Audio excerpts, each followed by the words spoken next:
मोहनलाल कटारिया साहब, अब्दुल करीम जानी जी, द्रौपदी कोहली जी, विक्रम बिश्नोई जी उप जिला प्रमुख जी हैं, गणपत सिंह जी चौहान साहब नेता प्रतिपक्ष हैं, संगीता बेनीवाल जी हैं, हमारी पाली से लोकसभा की उम्मीदवार रही हैं, श्रीमान रमेश बोरान जी, आज पहली बार जोधपुर में उनके बिना मंच संचालन के कार्यक्रम हो रहा है। मैं जिलाध्यक्ष जी आपको बुलाना दूंगा कि उनका हक यहाँ से नहीं छीना जाए। मैंने जब भी आया हूँ इन्हीं के द्वारा मंच संचालन होता है, तो ये बहुत अच्छा मंच संचालन करते हैं। सुनियाल परियार साहब हमारे बीच में हैं, उमेश सिंह जी, ये तो हमारे जीजो जी हैं साहब, तो हमारी बहन है, इनके किस्मत की किवाड़ हमारी बहन ने खोल दी, ये नहीं खोल पाए। अब आप मदद करना, आपकी बार इनकी किस्मत की किवाड़ खुद ही खोले। तो राकेश चौधरी जी, ओमकार वर्मा जी, कुश गहलोत जी, श्रीमान भूराराम जी हमारे प्रदेश कांग्रेस कमेटी के पदाधिकारी, विशाल जहांगीर जी जो मेरे प्रभारी हैं, मेरे सीकर जिले के प्रभारी हैं, सरवण पटेल जी, महेंद्र जाखड़ जी, राहुल भाकर जी, महेंद्र चौधरी जी, किशोर चौधरी जी, पूर्ण सिंह जी राजपुरोहित, दिलीप चौधरी जी और तमाम संगठन के अग्रिम संगठनों के पदाधिकारी मंच के ऊपर विराजमान, और सबसे महंगे आप लोगों जो हम सबको मंच पे बैठाने का मौका देते हो, तो आप सब लोगों को, बुजुर्ग माताएं बहनें, कांग्रेस के पदाधिकारी कार्यकर्ता, उमेदा राम जी का तो मैं अब लेऊंगा ना नाम, वो वरना सबसे पहले लेते ही तो वो हनुमान जी वैसे ही नाराज हो जाएंगे। तो यार बहुत बढ़ा के डोटासरा उमेदा राम जी से भाषण दिलाता है, तो उनको तकलीफ इसलिए भी नहीं होनी चाहिए। तो हम तो इंडिया गठबंधन है, वो भी हमारे हैं, ये भी हमारे हैं और हम भी उनके हैं, तो किसी को तकलीफ होनी ही नहीं चाहिए। इंडिया गठबंधन मजबूत गठबंधन है, तो उसके हमारे कांग्रेस के बाड़मेर के सांसद है उमेदा राम जी। ये लिखने वाले की गलती मेरी थोड़ी है भाई साहब, मेरे को तो जनता दिख जाए, ये माइक आ जाए, सुनने वाला हो, फिर डोटासरा तो दूसरी तरफ देखता ही नहीं है। जो लिख के दे दिया वो नाम मैंने बोल दिए, किसी का रह गया हो तो मैं माफी चाहता हूं। अब देखो भाषण तो जूली साहब दे दियो, करण सिंह जी दे दियो, और गहलोत साहब को बाकी है, तो मैं तो बड़ी भाषण की बात करूंगा कोनी थाने। एक ही बात क्या बनाया हूं कि आज से 3 महीना 4 महीना पहले संगठन के मायने की कमी चल रही, बात कमी थे लोग बात 100% पूरी कर बढ़िया संगठन बना दियो। इसके लिए जिला अध्यक्ष ने, राज्य कमेटी ने, मंडल अध्यक्ष ने बहुत बहुत धन्यवाद और बहुत बहुत बधाई। मंडल की कार्यकारिणी बन गई, ब्लॉक की कार्यकारिणी बन गई, और सारा का सारा लोग मैं उम्मीद करूं सारा कार्यकर्ता मैन मोदी लोग 36 कौम का अपनी कांग्रेस पार्टी का आज आया है।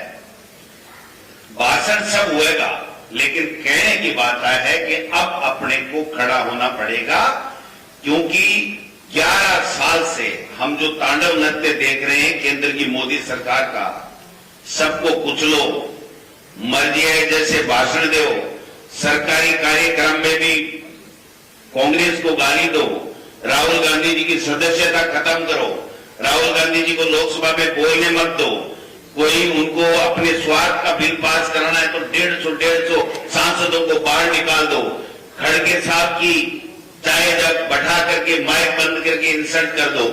जो आदमी आजादी देख करके यहाँ 60 साल के लगभग उन्होंने कांग्रेस के माध्यम से इस देश की सेवा की है, उस आदमी को बोलने के लिए आप मौका नहीं देते हो। राज्यसभा में नेता प्रतिपक्ष है, उसको बोलने का मौका नहीं देते हो। आप हमेशा हमेशा केवल कुचलने की बातें करते हो, कांग्रेस को गाली देते हो। कोई पूछे कि 11 साल हो गए तुमको सत्ता में आए मोदी जी, विदेशों में घूम रहे हो, और हमारी विदेश नीति को आप बताते थे कि आपकी क्या विदेश नीति है, एक के बदले 10 सर लाने चाहिए, पाकिस्तान को लाल आंख दिखानी चाहिए, और जब पाकिस्तान कोई आतंकवाद फैलाए तो अमेरिका में जाके गिड़गिड़ाना नहीं चाहिए। ये बातें करते थे कि नहीं करते थे? आज क्या हुआ? पहलगांव में क्या हुआ? पुलवामा में क्या हुआ था? आज सीज फायर ट्रंप करवा रहा है, देश का प्रधानमंत्री एक वर्ड नहीं बोल पा रहा है। मुझे तो प्रभु की धरती पे जाना है, अब परपू की धरती 11 साल से झेल रही है मोटियार बने, अब लंबो को नहीं झेलेगी, 4 साल तो हमारे बस में नहीं है। लेकिन सवाल यह है कि आपने 11 साल तीसरा शासन है, मोदी जी किया क्या? आपने किसान की आमदनी 2022 में दुगुनी करनी थी, और जिस दिन दुगुनी की डेट आई उस दिन किसानों को दिल्ली के सड़क के ऊपर सुला दिया। 15 महीने तक 700 किसान शहीद हो गए। आपने कीले बिछा दिए, आतंकवादी कह दिया, क्या क्या नहीं कहा आप बताइए। ये किसान की आमदनी दोगुनी कर दिया आपने। बेरोजगार युवाओं का देश है, युवाओं का देश है, तो ये कहते कहते खुद ही विदेशी मशरूम खाके और युवा हो गए, हमारे युवा बूढ़े हो गए समय से पहले, है कि नहीं? तो सवाल यह है कि इन्होंने किया क्या? नोटबंदी की, किसी के फायदा हुआ? और भाई साहब वो तो कोई किया सो किया, देखा जाएगा, भुगत लेंगे। लेकिन हमारे राजस्थान का तो पार्टियां ही साफ कर दिया। एक पर्ची ऐसी आई कि पता ही नहीं करना क्या है, बोलना क्या है। उनको रात को 2 बजे 2:30 बजे तो ये होता है कि क्या मैं मुख्यमंत्री बन गया? भाई साहब बन गए, आप हमारे भी मुख्यमंत्री हो, आप थोड़ा बाहर निकलो, अपना फैसले करो। आज पंचायत राज का चुनाव क्यों नहीं हो रहा है? 5 साल हो गए, 6 साल हो गए। नगर निकाय का चुनाव क्यों नहीं हो रहा है बताओ? गंगानगर का उपचुनाव जिला प्रमुख का क्यों नहीं हो रहा है? भरतपुर का चुनाव क्यों नहीं हो रहा है? कल सरदार शहर में कैसे वो एडीएम बीमार हो गया? अरे ये एडीएम बीमार नहीं हुआ है, ये तुम्हारी सोच बीमार हो गई है। इस सोच के कारण से कि हमें क्या फर्क पड़ता है, हम नहीं कराने देंगे। ऐसे ऐसे कारनामे हो गए। आप बताओ, भरतपुर गृह जिला है और 1.5 साल बाद में जिला प्रमुख का चुनाव नहीं करवाए। और मैं इस जोधपुर की धरती पे कह के जा रहा हूं, मुख्यमंत्री जी मेरी बात सुन रहे हो तो आप जोधपुर और गंगानगर का जिला प्रमुख का चुनाव करा दो, नानी याद आ जाएगी कि क्या होता है क्या नहीं होता है। सवाल क्या तमाशा बना रखा है। अधिकारियों को 6-6 घंटे तक बंधक बना के सीएमआर में बैठा लेते हैं और फिर कहते हैं कि मुख्यमंत्री जी, डोटासरा जी, गहलोत जी ट्वीट क्यों करते हैं? अरे हम ट्वीट तो लखन के करते हैं, आप तो ट्वीट भी लखन के नहीं कर सकते।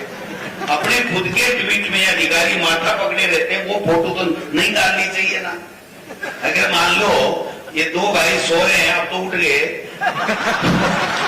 अगर मान लो इनकी फोटो डाल दो तो मेरी बेवकूफी है ना, दूसरे की थोड़ी है।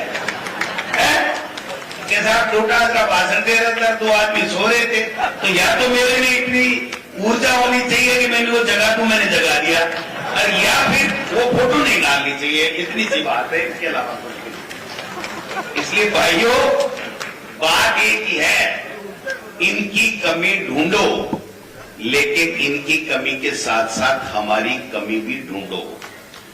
जब तक हम हमारी कमियां नहीं ढूंढेंगे तब तक ये इस देश से अंग्रेज जितनी मुश्किल से गए थे उतनी मुश्किल से ये जाने वाले हैं। क्योंकि अंग्रेजों की नीति और भारतीय जनता पार्टी और आरएसएस की नीति पे कोई अंतर नहीं है। किताब इधर से देख लो चाहे इधर से देख लो, कलर अगर ऊपर जिल्द का लाल है तो लाल ही दिखाई देगा, नीला है तो नीला ही दिखाई देगा। इन्होंने हर बार कभी धर्म के नाम पे, कभी जाति के नाम पे, कभी दूसरे क्षेत्रवाद के नाम पे इस तरीके की लड़ाइयां करवा करके, आपस में भ्रमित करके, झूठ बोल बोल के, ये तो पता ही नहीं 1.5 साल से क्या कर रहे हैं। मैं तो एक दिन मेरी टीम को कह रहा था, यार पता तो लगाओ इन्होंने क्या क्या अभियान चलाए। तो कोई गंगेर, कोई पेड़, कोई गोमाता, पता नहीं क्या क्या नाम से अभियान चलाते हैं। इनको खुद को याद नहीं है अभियान कहां से आते हैं। रात को दिल्ली से आता है और सुबह जाकर के जिलों में खड़े हो जाते हैं, कुछ भी काम नहीं करते हैं। ये काम नहीं करते, इनकी चलती नहीं, ब्यूरोक्रेसी हावी है, भ्रष्टाचार व्याप्त है। लेकिन इतना केवल कहने मात्र से काम हमारा नहीं चलने वाला है।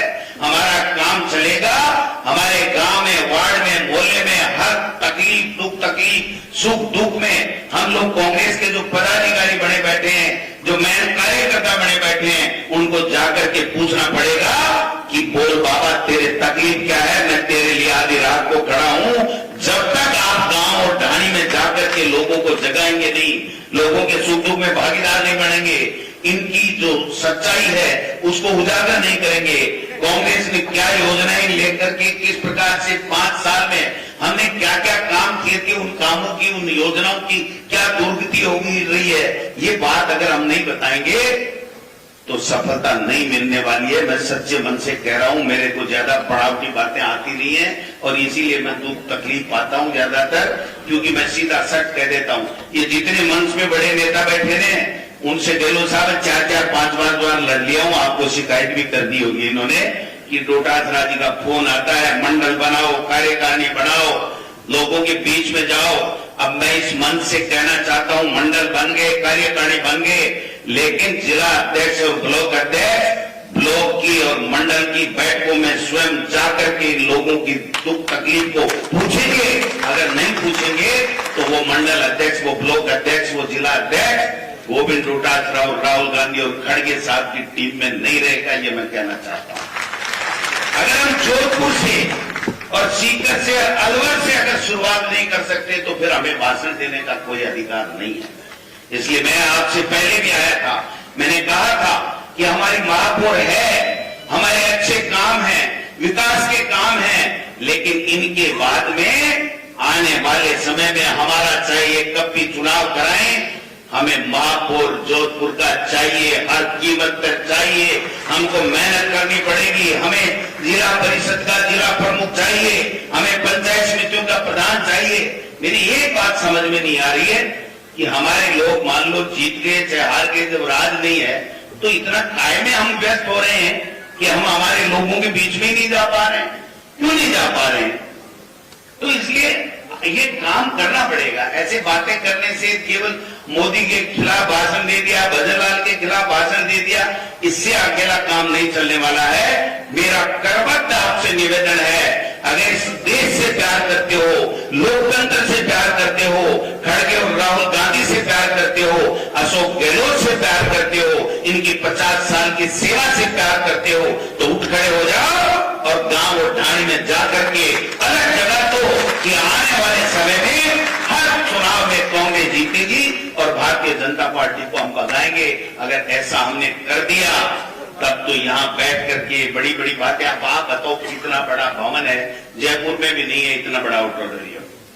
और इनकी हिम्मत देखो कि 3 बार का मुख्यमंत्री, जिसने अपने विजन से इस प्रदेश को इतना आगे ले गए, इतने बड़े बड़े इंफ्रास्ट्रक्चर खड़े कर दिए, इतनी बड़ी जन सुविधा खड़ी कर दी, जिले बना दिए, संभाग बना दिए, तहसील बना दी, सड़कें बना दिया, ब्रिज बना दिया, पानी ले आए, रेल ले आए, पता नहीं कितना काम कर दिया। इनको खुद को याद नहीं होगा, अगर ये किताब लिखने लगे तो 200-400 किताबें भी लिखते केवल जोधपुर के लिए। और उसके बावजूद हमको ये कहना पड़े कि हम लोग यहां से नहीं जीत पाए, हमको ये कहना पड़ेगा कि हमारे इतनी योजनाओं के बावजूद हमारा राज चला गया। ये कमी अशोक गहलोत की नहीं है, ये कमी हम कार्यकर्ताओं की है कि हमने उचित समय पर वो मेहनत नहीं की, जिसकी वजह से, हमारी ढिलाई की वजह से हमारी सरकार चली गई।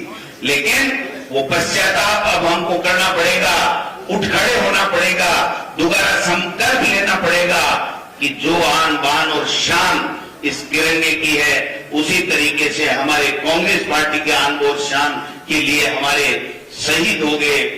कितने शहीद हो गए आप बताइए? हमें तो शहीद होना ही नहीं है भाई साहब। बाद में जाकर के बाबा को पूछना, बाबा कोई तकलीफ तो नहीं है, बाबा कोई तेरे को परेशान तो नहीं कर रहा है, कोई बीजेपी के लोग, थाने वाले, तहसील वाले कोई परेशान तो नहीं कर रहे हैं? तो यही तो बात करनी है, बाकी तो कुछ करना ही नहीं है। इनके पास कहने को कुछ नहीं है। आप देखिए, मुख्यमंत्री पूरे शेखावाटी में खुद के पैसे से होर्डिंग लगा करके धन्यवाद ले आया और भागीरथ बन गया कि यमुना का पानी अगर कोई लाने वाला है तो उसका नाम भजनलाल है। अरे भाई जी, बिस्लेरी गवर्नमेंट पकड़ावे तो भाई जी पी लो, यमुना का पानी नहीं आया। और मैं लिख के दे रहा हूं, यमुना का पानी शेखावाटी में ये भजनलाल या बीजेपी नहीं ला सकती। ये अशोक गहलोत जी का, हमारी कांग्रेस सरकार का विजन था कि मेरे लक्ष्मणगढ़ में 1500 करोड़ रुपए लगा करके फ्लोराइड मुक्त कर दिया, वहां पर पानी पी रहे, गंगा जल लोग पी रहे, फतेहपुर में पी रहे, रतनगढ़ में पी रहे हैं, खेतड़ी के अंदर काम चल रहा है, और ये बैठे बैठे पता ही नहीं क्या कर रहे हैं। कोई पानी का मंत्री कौन है, किसी को नाम याद नहीं, दूसरे का किसी को नाम याद नहीं, एक किरोड़ी का थोड़ा बहुत नाम याद रहता है कि किरोड़ी जी कुछ फूंफा करते रहते हैं उल्टा सीधा बीजेपी को डराने के लिए, वो इतना सा नाम याद है। आप बताओ, एक राज्य का मुख्यमंत्री 9 महीने आरटी पार्टी लेके, वो कैबिनेट मंत्री आरटी पार्टी लेके 9 महीने तक सो जाए, और उसके बाद में जगते गए सब कुछ गुड़ गोबर हो गया, सब नकली चल रहा है। तो भाई जी दोस्त की को है कि आरटी पार्टी ले सुता जना है, नकली नकली होगा, नहीं तो 5 साल मारे तो असली यार नकली हुई को नहीं कोई का। वो इन मुख्यमंत्री आई पर्चिने पलट ऐसी मंदो यहाँ लगे। हाँ मिशन है भी को, लेकिन अपने को काम करना पड़ेगा, सोचना पड़ेगा, समझना पड़ेगा। आप तो एक ही बात ले लो कि भाई संविधान में जब पंचायत चुनाव और नगर निकाय के चुनाव 5 साल में होना अनिवार्य है, तो यहां राजस्थान में पंचायती राज और नगर निकाय के चुनाव 6 साल बाद में भी क्यों नहीं हो रहे हैं? एक बात पकड़ लो कि ये संविधान का उल्लंघन नहीं है क्या? अगर संविधान का ये उल्लंघन नहीं है तो क्या गारंटी है एमएलए का चुनाव कराएंगे? क्या गारंटी है एमपी का चुनाव कराएंगे? उसी संविधान में लोकसभा और विधानसभा के चुनाव कराने की व्यवस्था है, और उसी संविधान में पंचायती राज और नगर निकाय के राहुल गांधी जी के अमेंडमेंट के बाद में, राजीव गांधी जी के अमेंडमेंट के बाद में ये व्यवस्था है। जब इस व्यवस्था को वो नहीं मानते तो उस व्यवस्था को कैसे मानेंगे आप बताओ? तो इसलिए मैं आपसे इतना ही आग्रह करूंगा, काफी समय हो गया, गहलोत साहब को भी बोलना है, मैं तो आप सबसे इतना ही आग्रह करना चाहता हूं कि तेरी मेरी आपस की तो छोड़ दो, बहुत हो गया। राज है तो दोबारा कर लेना, थोड़ी बहुत मन में जो कुछ कड़ाहट है तो वो भी काट लीजिए। राज लाओ, इनको भगाओ। अगर देश बचाना है, लोकतंत्र को बचाना है, जनता की भलाई चाहते हो, तो जो ये आरएसएस के हंस बोले, ये क्या बड़ बोले हंस बोले, क्या नाम मैं तो भूल जाता हूं, चलता है क्या बड़ बोले है, हंस बोले, बड़ बोले है, बड़ बोले नहीं है, बोला तो वो अपनी आत्मा से ही है, क्योंकि उनकी सोच वही है। वो हंस बोले कह रहा है कि समानता का अधिकार, और दूसरा धर्मनिरपेक्ष, समाजवाद, धर्मनिरपेक्षता और आरक्षण की व्यवस्था समाप्त होनी चाहिए। इसलिए हम संविधान बदलना चाहते हैं। अगर इस देश के संविधान में, इस देश में सबसे खूबसूरत कोई चीज है तो वो है बाबा साहब का संविधान। और हमारा सीबीआई कहता है कि न्यायपालिका, कार्यपालिका, इन सब से ऊपर अगर कोई चीज है तो वो बाबा साहब का संविधान है।